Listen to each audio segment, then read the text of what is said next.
Garden Basics with Farmer Fred is brought to you by Smart Pots, the original lightweight, long-lasting fabric plant container. It's made in the USA. Visit smartpots.com/Fred for more information and a special discount. That's smartpots.com/Fred.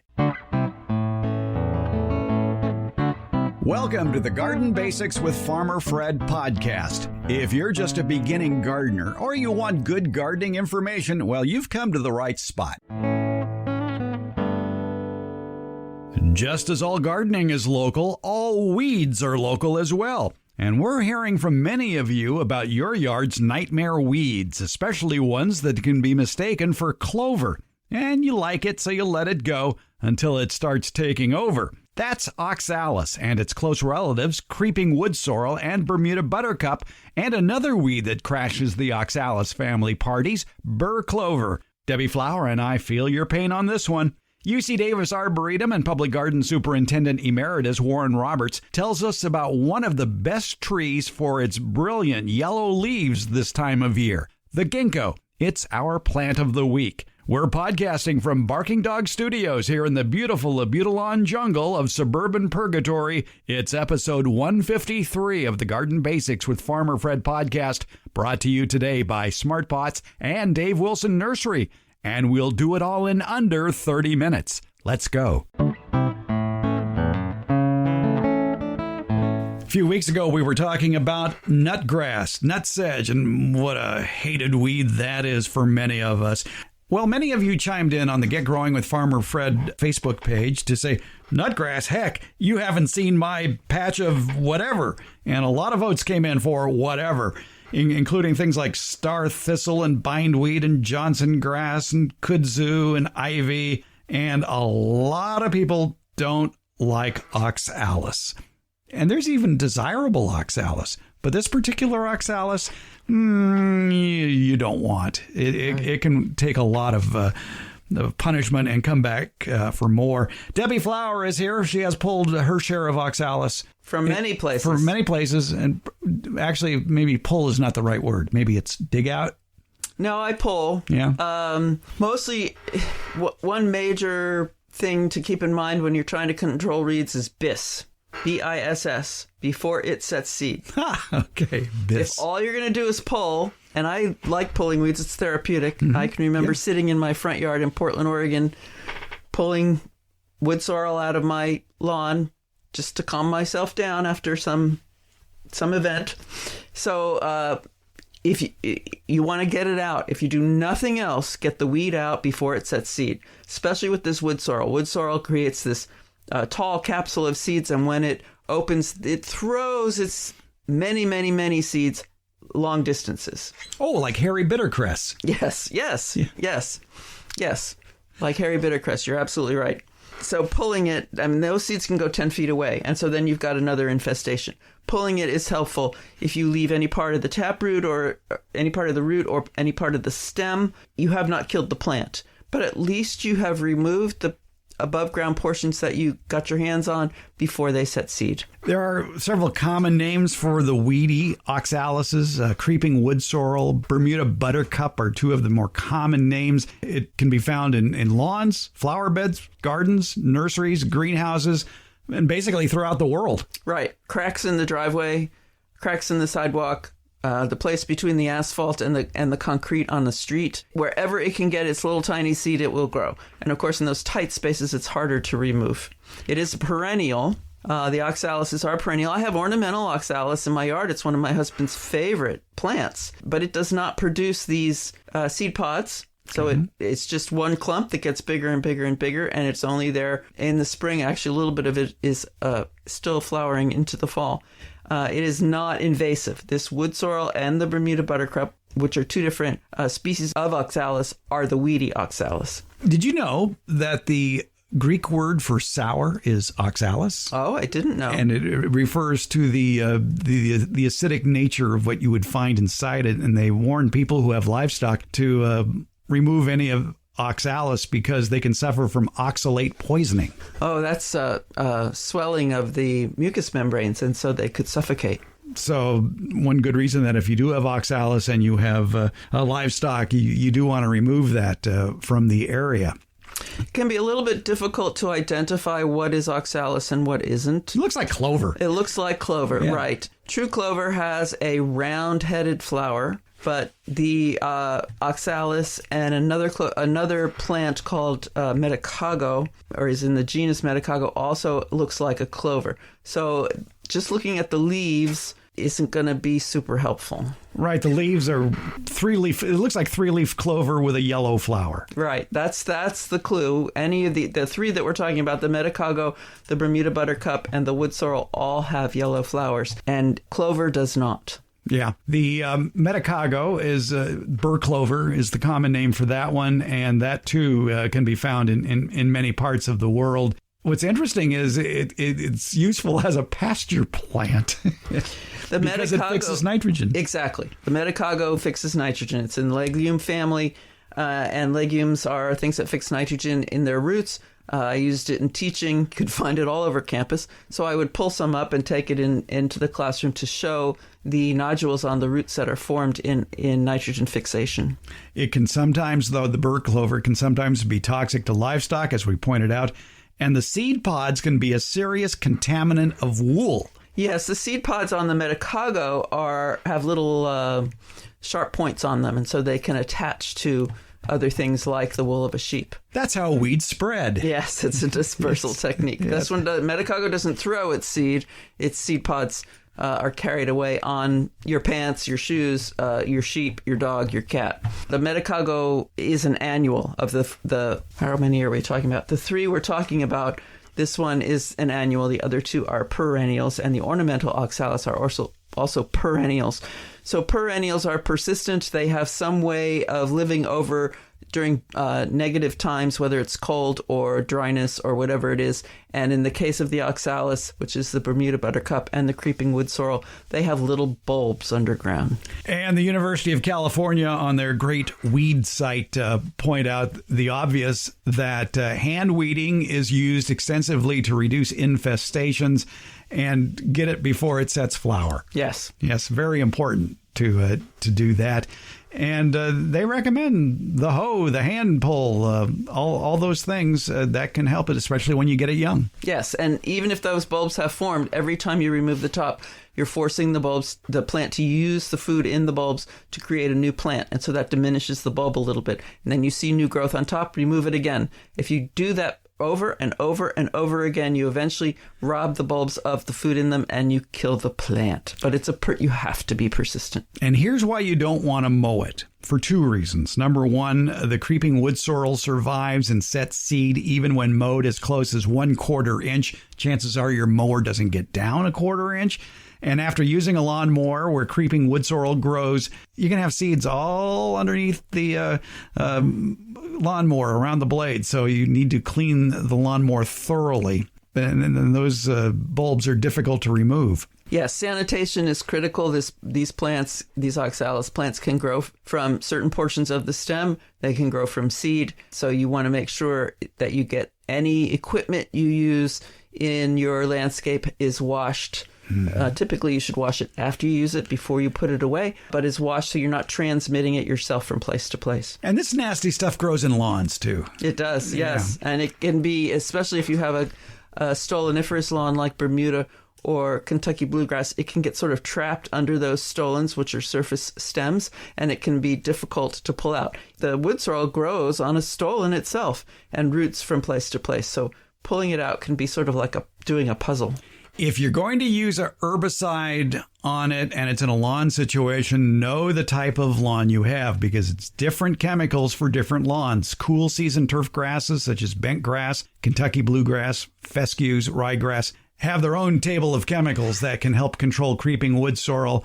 And then the warm season turf grasses like Bermuda grass, buffalo grass, KQ grass, St. Augustine, and zoysia, they also have a list of chemicals that can control the creeping wood sorrel. And they're all different. There's no overlap. Yeah. And it sounds like herbicides for Bermuda buttercup is very limited since two of the four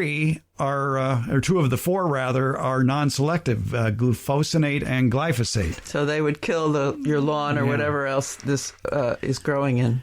Basically, read and follow all label directions. Always. And I guess one, I won't say a safe way, but at least a fairly safe way is if you have the case of the Oxalis growing in a lawn situation, maybe apply a pre-emergent that's approved for use on turf. Yes. That might help. And they have very hard to say names, so I won't, but we'll list them in the Garden Basics newsletter as far as pre-emergent herbicides for cool and warm season turf grasses. And if you're you don't have that list with you and you're in the garden center and looking for a chemical, read labels. Oh, always read labels. The label must show the weed you're trying to control and the situation you're trying to control it in. So oxalis or wood sorrel and lawn, or oxalis or wood sorrel and ornamental landscape, something like that. And I would think that when it comes to lawn, they'll break it down into cool season or warm season turf grasses. So you need to know what kind of grass you have, as Fred said. Yeah.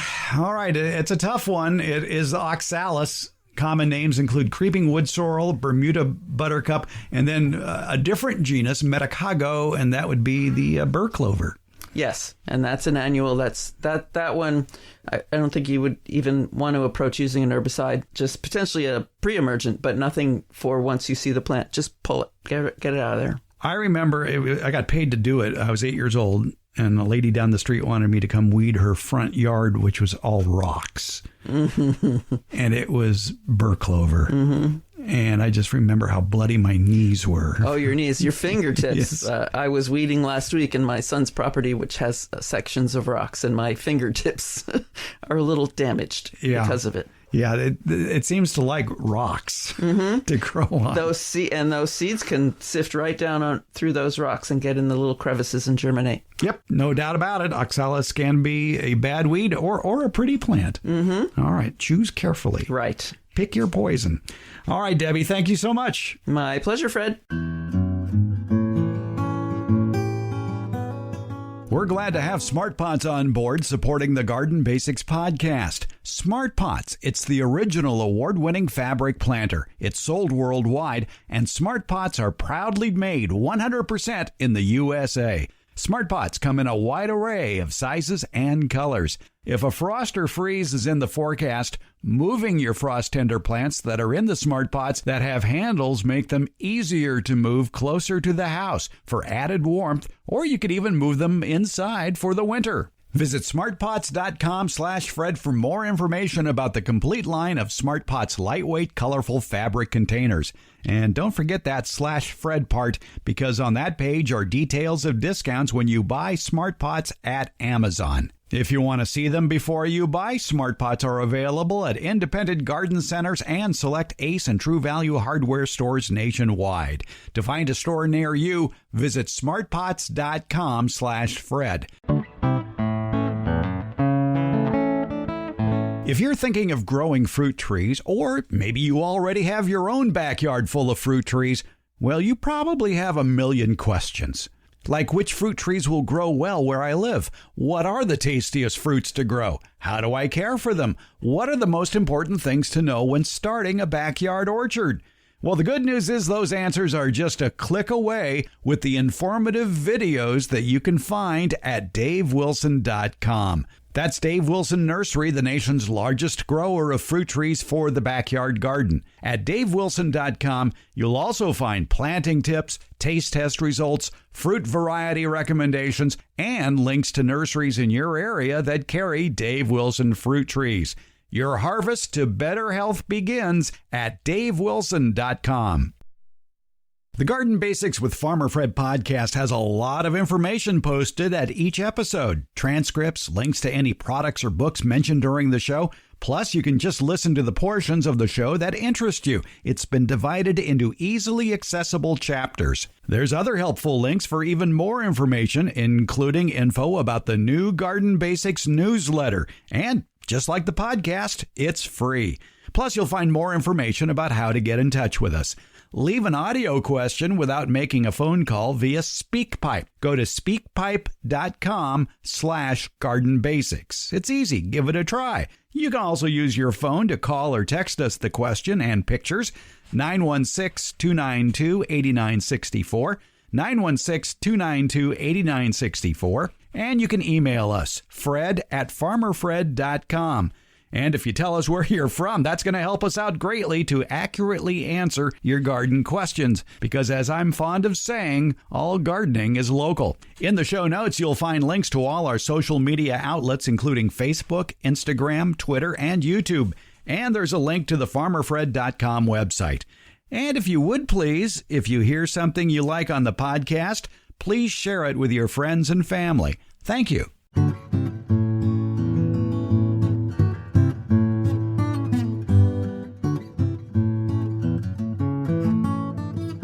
Every week, we like to talk with Warren Roberts out at the UC Davis Arboretum and Public Garden. He's their Superintendent Emeritus, a very knowledgeable plant person.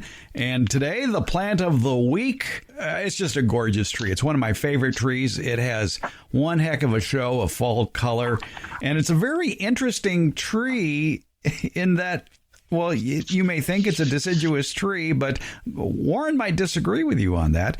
It's the ginkgo. And Warren, the ginkgo is just an amazing tree with a long history. Yes. In fact, the fossils go back, the fossils that look like the modern ginkgo go back 200 million years. So that's a long time. Right. Is it technically a conifer? Well, it's not a conifer because it doesn't really have cones, but it is a gymnosperm, which is the larger category, which includes conifers and a number of other interesting plants. It looks like a regular flowering tree, but it is not. But the leaf is certainly unusual. And the leaf is unusual. It's usually triangular. The tree is sometimes called maidenhair tree because the leaves look something like maidenhair ferns, but with larger leaves. In California, we just call it ginkgo, Ginkgo. My mnemonic device on that was the first part, gin, is something you might imbibe. Okay. And KGO is a radio station in San Francisco. So ginkgo, KGO. Or the maidenhair tree. Yeah, there are some announcers at KGO that could drive you to drink like gin. But, yeah. The ginkgo can become a very large tree. There was one in Kamakura in Japan. I think it was one of the biggest one on record that recently fell. I would have thought that they would have propped it up better, but down it came. And that particular ginkgo had a very unusual characteristic in that stalactite-like growths would come down from the branches. And some of these were several feet through and several yards long. I've only seen one of those outside of Kamakura. There was one in Sacramento that had this characteristic. And that particular one is a female cultivar. Now, I love the ginkgo. It's beautiful. I rarely recommend that people plant it because the grafts often fail. Now, the fruit of the ginkgo is the seed is actually the embryo inside the seed is edible, but the flesh covering these outside of the seed is, when it is ripe, smells about as bad as any smell you can smell. It smells a bit like vomit, really. I was going to say it smells like the aftermath of a fraternity party. Or the aftermath of a dog. Yeah, that too, yes. Yeah, it's really unpleasant. So select forms, and there are about, 60 different ones available, are males. So the male does not produce fruit. It produces a kind of tassel-like flower that produces the pollen. The fertilization of the seed is interesting in itself, and it also involves motile sperm. So who knew? Wow. Who knew? Right. Who knew? Now, to give the fruit its due, there are cultures that do prize that fruit. Yes, there are. We have a big old ginkgo from the 1870s in Capitol Park in Sacramento. And I guess the trunk is, 6 feet across. It's not as big or old as some of the ones back east in Pennsylvania and so on, but it's big. Now, it's never a problem, even though it's a female tree, because people from that are that have ancestors from China or Japan or Korea or Manchuria, or descendants, at least to the second generation, will go out with plastic bags on their hands and pick up the fruit and actually clean the flesh off, clean it really, really, really well, dry it, and then those seeds can be cracked. They look kind of like a large pistachio, and then inside is a kind of a starchy, slightly rubbery embryo, which is used in festival soups celebrating winter. But it's involved. You have to really be attuned to that. I, for example, have never felt the need. But thank goodness that these people do this, and it's providing a service, and it's a win-win situation. They get the seeds, which they can use for their cooking, and it cleans up the mess. If I recall correctly, there have been warnings about don't eat too many of them, like limit yourself to 3 or 4 if you're going to imbibe in those, just because if you're not used to it, it could cause some internal digestive issues. Oh, dear. Well, there's never a perfectly good thing, I guess. No. But, I've heard that too. And the most I've ever eaten at one sitting would be, I think, 3 or 4 in a wonderful Chinese recipe soup that includes daylily buds as well. Yeah. Very tasty. So the ginkgo, there's been some discussion about powder from the ginkgo leaves can be used to help the mental acuity, but I don't know if that has proven out in science. I wouldn't really say it. I'm just mentioning it because it has happened. So if the graft fails and the male clone is grafted onto the tree, you really can't tell it right away because the sprouts that come up from the root stock look pretty much like the scion. But the sad thing would be in about 11 years or 15 years, if it happens to be 50-50 chance that the seedling is a male or a female, that you get a female tree, then you have to deal with the considerable aftermath. Well, it depends. Some people do make lemonade out of lemons, That's true, but you have to be the person that makes the lemonade. Yes, indeed. Yes. Does. But I recommend sometimes that if you've got to have a ginkgo, we'll plant a small grove of them. When the gender manifests itself, well, those ones can be removed, and you'd still have at least one male ginkgo with its beautiful foliage and the fall color foliage particularly. The beautiful yellow fall foliage is just so outstanding on the ginkgo. I would be hard-pressed to cut it down. No, I would be too. But if you had a grove, then maybe you may do some thinning. The leaves are just as beautiful on the ground as they are on the tree. And locally in Sacramento, I think there's somebody who makes drawings, but with a rake. Right, yeah. And we've done that in the Arboretum at UC Davis campus as well. And the beauty of that is the fact that the tree tends to drop most of its leaves at one time, so you can get all artsy as you like. That's true. One of the interesting things about ginkgo, there's so many, is that it seems to have outlived its pests. Mm-hmm. The ginkgo has almost no known bothersome pests, insect bites, or at least that I know of. So that's good. Can I tell you a story? Sure. I had a ginkgo growing in my front yard, and one day I noticed it was kind of leaning. I go, what's wrong with that? So I went out to take a look at it, and I just sort of kind of gave it a gentle little push, and it fell right over. Ooh. And I was looking at the root area. The roots were gone. They had been munched on by gophers. Oh, my goodness. I didn't think about those creatures. Now, gophers that's the western pocket gopher, I guess. Correct, yeah. Well, that's okay. I planted another one. Yeah. Oh, good for you. Yes. Yeah, in general, the ginkgos, though, aren't bothered by insects or diseases. They're very tolerant of a wide range of conditions as far as acidity of the soil or alkalinity of the soil. They're not bothered by air pollution or heat. They're just a great tree. They do need some water during the dry season, though, to be successful.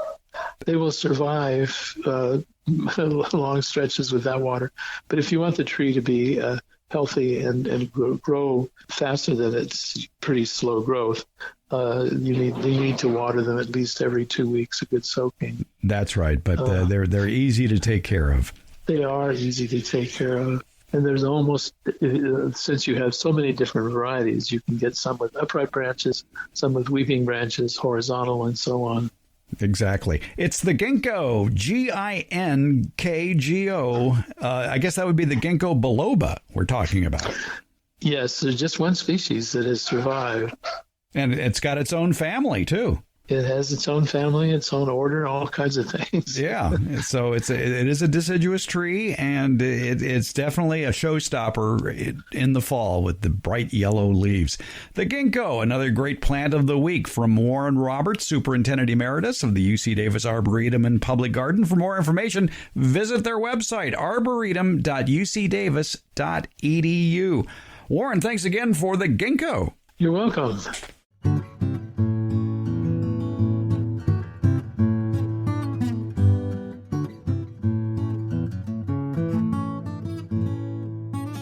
Don't forget, if you want to learn more about the topics covered on today's episode of Garden Basics with Farmer Fred, please subscribe to the free Garden Basics newsletter. It's on Substack. Details are in today's show notes. The Garden Basics podcast will be on its winter schedule from November through January, which means there will only be one episode per week during this 3-month period, and it'll come out on Fridays. Garden Basics with Farmer Fred is brought to you by Smart Pots, and we thank them for their support. Garden Basics, it's available for free wherever you get your podcasts. Thank you for listening, subscribing, and leaving comments. We appreciate it.